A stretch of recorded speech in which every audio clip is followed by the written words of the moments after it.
Right. So you came here today at the MaltaToday studio and you made us some sushi. But what was so interesting about the sushi that you made for us today? Malta has such a nice fish. It's amazing quality fish. Yeah, I live in Holland, but this place is uncomparable. It's great fish.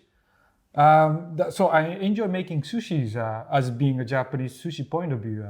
You see a lot of Maltese sushi culture that's more the Western style sushi, and I'm more into Japanese style sushi as you experience today.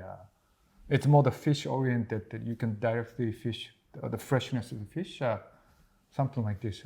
What I feel sushi culture in Malta, I think it's time to start introducing more Japanese style sushis. Because here I see, I checked a lot of sushi restaurants' website and the menu set. They use a lot of I call it Western style sushis. Maybe it's these characteristics sometimes added mayonnaise and usage a lot of salmons on a tuna and maybe avocado. The others, yeah, because maybe it's a photogenetic, how to call it, insta friendly in a way. Yes. Yeah. So, maybe Japanese sushi is not as very strong taste as like these sushi restaurants around here, like Western sushi. But you can appreciate more. But you feel more freshness of the sea. Maybe if, like the Spanish people use fruits de mar. Yes. Am I pronouncing No, right? yes. Yeah. I think in a way that's how I see it in the sushi format. By using Maltese fish, it's more. So let's say now almost 99% is Western style sushi. Maybe somebody is doing a Japanese style sushi. Maybe it's a balance. Maybe it's nice to balance a little bit more, 10 to 20%, unless there's more the Western sushis or something as a fast phase. That would be great. But it's nice to see that Maltese fish will be more used on sushi, and I hope that I can be part of this how to call it, action movement or whatever you call it. It's I hope to meet a lot of Maltese people to introduce this type of sushis, and I hope they will enjoy it. So you're saying that in Malta at least the fish culture is quite good to use in sushi. Yeah, well, I mean, the fish culture and the fish production, the fish aquaculture is great. Fish culture is a little bit a big word. I don't know how bounded you're talking about, but anyway, it's great fish, and people appreciate fish. I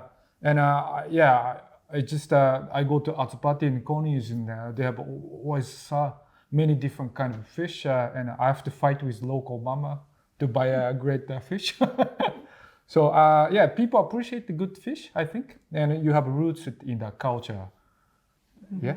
No, but you say that people appreciate local fish and all that, but then it seems that in the local sushi scene, it seems that we don't really use local fish. Most of the time it's usually, okay, you get the tuna, fine. Right. But then salmon, it's avocado, it's a lot of foreign products, so to speak. Right. So why don't you think that more people aren't using Maltese fish for this? I think one is maybe a lack of knowledge. And two is maybe, I don't want to say this word, but people don't know about it much. So maybe ignorance is one key word. And also Maltese fish could be different sizes, big ones like a tuna, to the small one. Small one could be very good, but it takes time. So for the production-wise, it's not very efficient. But I would like to use these even a smaller fish because I appreciate, and then by treating it good, you can make a very good very good sushi. I mean, so something like this. What are like some good local fish that can be used in sushi? I think the mullet fish is always good. If I go swim, they was sneaking around the ground all the time looking for. I think a small shrimp type of things. Mm-hmm. That's why you see the pink pigment when it comes out. I think that's coming from the shrimp. Anyway, that one's easily spottable anywhere in Malta, and then that's very good to eat. Tastes very good. You taste it as a sample in the beginning today. Yes, the mullet fish. Yeah, so it's I use it often, also in Holland. Also, of course, tuna is great, but in terms of small fish, sawel. That's it's like it could be this big, or maybe it could be up to 1.35 meter ranges. It can be very big, but you can catch smaller size.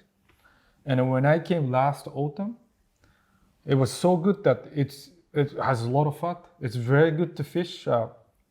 It's even better than the farmed fish. That's how much it was good. But I wonder people know about this kind of quality fish actually in Malta, to be honest. Because otherwise people must have been using it. But yeah, I don't know. It's just sometimes I have a little bit. Well, anyway, that's the reason why I could be here, and I present your fish with a format of through a lens of sushi, let's say, something like this. Great. And if, say, someone wants to try and do some sushi at home, Yeah. what would you say is like the most important aspect of actually getting sushi done correctly?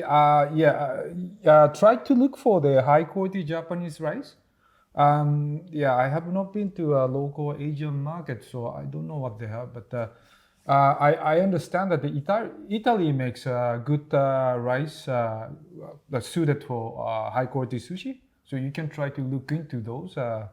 I forgot the name of it, but it just all like you can find a package suited for sushi, or and made in Italy. That would be great, probably. Or if you can find a Californian rice here, that's I also recommend it. Let's say in terms of the proportions, this is rice in the fillet. Rice has more volume on it. So if you make a good rice, you can make it very good. And the way you make it, the rice and the water is 1:1. And you cook it with, I use rice cooker because that's the most consistent.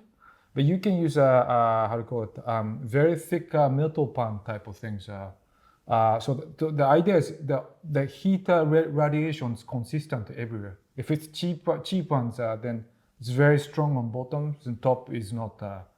So that the rice, when it's finished, the rice then has a different gradation on the tenderness. I use good rice, good thick pans, and then for the heat structure it's like this. It's 10 seconds. Let's say 30 seconds highest heat, and then drop down to 1, like 1 to scale 10, like 0 to 10. So it's like fast time it's 10, fast 30 seconds, and then drop down to 1, or maybe 1 to 2, and that's to about 30 minutes.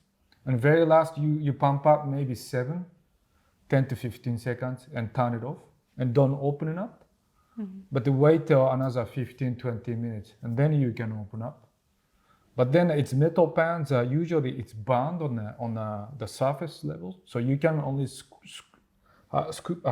take it out the good parts, and then you can mix with the sushi vinegars. If you don't have a sushi vinegar, you can just buy. I could also use apple vinegar or wine vinegar. It doesn't matter. But and then a little bit sugars, I think, and a salt. And that's, you can mix it up and then leave it on about another, let's say 30 minutes to 1 hour. Depend on the volume of the rice, but that's a kind of a basic sequences. It's okay. All the sequence is each activity is not difficult, but it can take time. Yes. Yeah. Yes. Understood. Yeah. Thank you.